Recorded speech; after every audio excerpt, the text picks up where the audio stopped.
Ladies and gentlemen, you remember the famous finance bill that we voted for, and personally I voted no for the finance bill based on a number of reasons. So many reasons that a government should not tax her citizens to death as they are doing. Taxation automatically leads to high cost of living. Overtaxation leads to also unemployment, because if businesses are closed down because of overtaxation, then there will be no employment.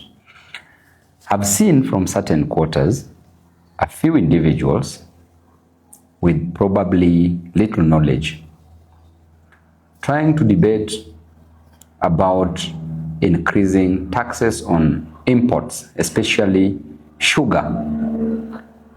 I want us to dissect the impact, the consequences, the results of increasing taxes on sugar.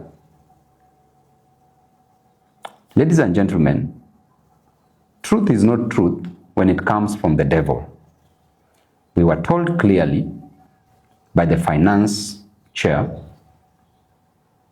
that the reason why they are increasing taxes on sugar is so that our farmers could get an opportunity to supply canes, sugar cane, to various factories, so that we promote local manufacturing and hence leads to job creation.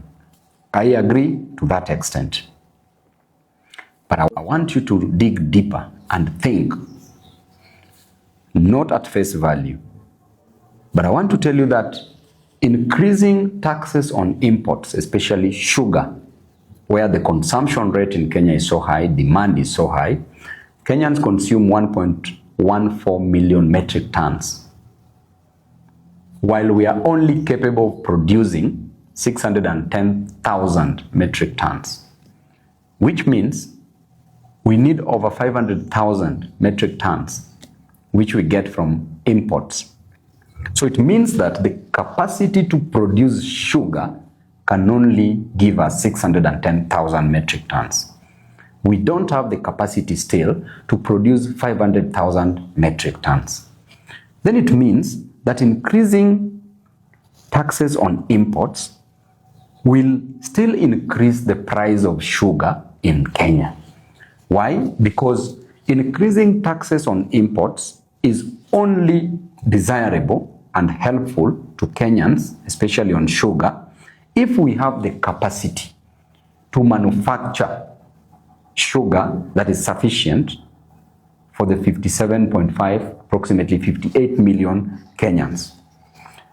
But if we still don't have that capacity, then increasing taxes on imports only increases the prices of sugar, and Kenyans will still depend on those imports, because the moment we manufacture 610,000 metric tons and we don't have the 500,000 metric tons, we don't have the capacity to manufacture. It means that the demand of sugar, as is always high, will still be there.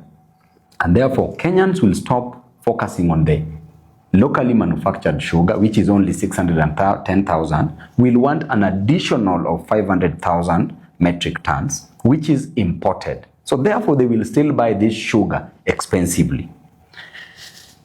Now, if you increase taxes on imports, you cure what we call foreign absorption in economics. Excellent. And you promote, if you have the capacity to manufacture, you promote with what we call in politics, domestic absorption. It means that money does not leave our country. Money circulates within our country. Then it means that jobs will be provided. So the moment you are increasing taxes on imports, you should have the capacity to manufacture, to substitute the imported sugar. I want you to listen carefully, because we don't have time for small reasoning and bird's brain in this matter.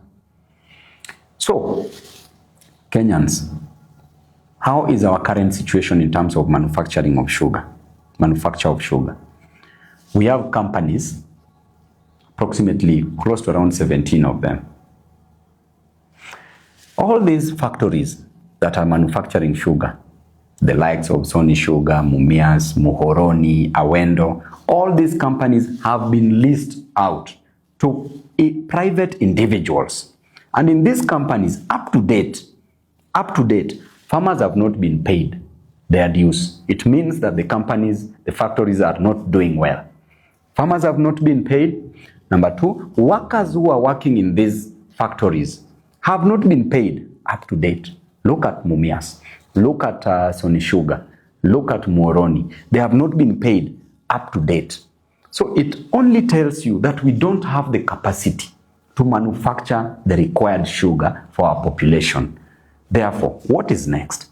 The factories that have been given the leases for over 30 years have specific interest that they are serving, because it is not normal for a country just to lease companies for sugar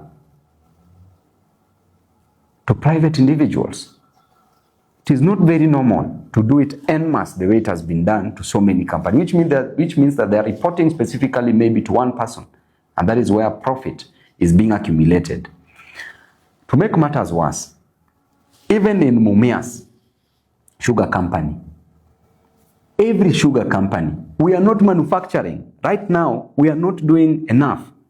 Sugar is imported, then they are repackaged in Mumias and in other factories, coming out with that brand and the name. So it means that the sugar that we are increasing taxes on, the imports that we are increasing taxes on, are brought in Kenya. That tax will be factored in the final price of the sugar. Then after that, they are repackaged in Kenya, then sold at a higher value. So it means that we are going to hurt the consumer. Kenyans who are upper kwa ground are the ones who are going to feel the pinch. So the long and the short of this debate is this. If you increase tax for imported goods, you better have the capacity to manufacture to sustain the population, so that you discourage foreign absorption and you encourage domestic absorption.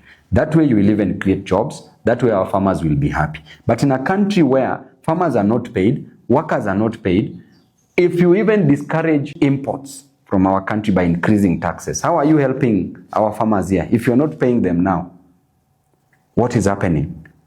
So which means that there are cartels somewhere who sat down somewhere and said that these imports on sugar that is being imported, taxes should be increased on them tactfully, so that those individuals could still benefit, because they are aware that we don't have the capacity to manufacture.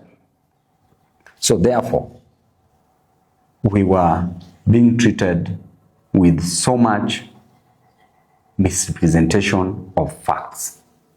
And as I started, truth is not truth when it comes from the devil.